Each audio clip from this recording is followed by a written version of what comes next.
what amazes me is these guys now. What are they called? The Woodfield Construction. I was talking to Caroline in here in Nature's Gold, and you've been very kind enough to include.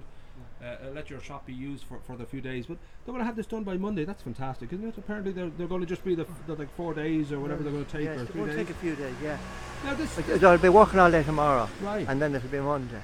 Now the plan here is that they're basically going to recreate what is basically. You look at your shop. That's the original fittings, the original carvings, the original shop front that's always been there. I know that Ron and Caroline are basically getting. Getting it rebuilt, we'd say, back to the original. They've been wanting to do that for a long time. Yeah, that's a lovely idea, isn't it? So I thought it was a kind of a lovely way to, sort of basically preserve a certain look and a certain feel for a certain time of Greystones. Yeah. Well, would you have, I don't know whether you'd have much of a kind of a knowledge of when it comes to the Burnaby itself now, there can't be many. I'm trying to think of other places even beyond here that would have a shop like yours. There can't be many of these beautiful shops left in this kind of. Well, these two shops were put up in 1900 for the service of the Burnaby. Ah, right. That was the original kind of intention, was a certain, almost a private estate kind of okay. Yeah, because Greystones was very small at the time. McFarlane's was around the corner, well that was the grocery. Right. So the newspapers and stationery, fancy goods were here. Right. All the things that people might want in that line. Yeah. And that was Howard the Baker. Ah, where Nature's Gold are. Yeah, I didn't know that. He was there, and I don't know how many years he was there or how long he was there, but when they both knew, that was Howard the Baker, and the other was Moore's. Okay. Moore's news agency. Basically the news. Was there Murphy here at some point? Yeah, well he was there in the 1930s. Right, because I have a photograph somewhere of this, and it was. Sort of, I refer to it as Ireton shop, but it was, it was Moore's up to 1935. Right. And you guys were in the. Somebody else had it for 2 years, and then Murphy's were there for 2 years. Right. Which wasn't very long. And then in 1939, the Begains had it. Okay. And Mrs. Begain sold it to my father. Okay. In 1959. Ah, beautiful. And she was here 20 years. I mean, you're kind of, this is not only obviously a place that you worked for most of your life, but obviously it's where you've lived for a big part of your life. So you have a very deep kind of root affection for the place. It's a lovely house. It's a lovely part of the world that you're in. A lovely part of the town. Yeah. Did you ever I mean, maybe we may have spoken to this before, but did you, as a young man especially, did you ever think, ooh, I'd like to live somewhere else? Was it always Oh yeah. Well, I never did. Right.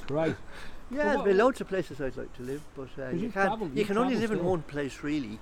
That's true. And moving from one to another. Yeah. When I was a kid, I was born in England, and they moved when the war was over. Then my parents didn't want to stay there any longer. Okay. My dad had had enough of England and the war, Right. So they were in a position that they could come back home, and we had a farm down in Rathdrum, and he was there 5 years, and then we came up to Kilcool, we were 8 years. And my dad was a bit of a rolling stone. Hey, and then we came over here then.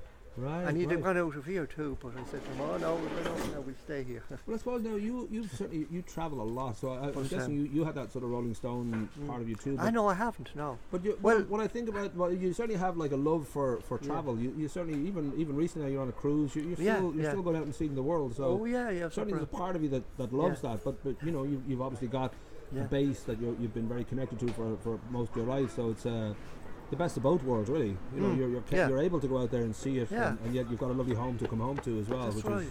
Yeah. I think home is wherever it happens to be is key to a good life, good happiness and all that.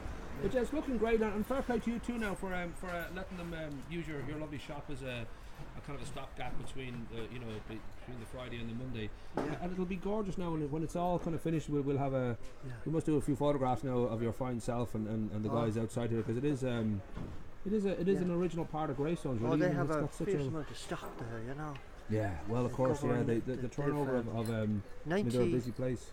I think it's 9,000 and something lines, different lines. Wow, there you go. Lines, different lines. I suppose they've certainly got to the point now where they know what they're doing, and there's always going to be there's always going to be like Have you been in the shop and seen it? I had a look around. Yeah, no, it's great. It's great to see it. I just love seeing it kind of full again, because full up.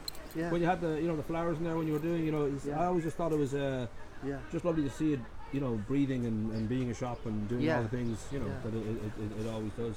But yeah, we will look forward to seeing this now. We'll come down and take photographs of the finished product.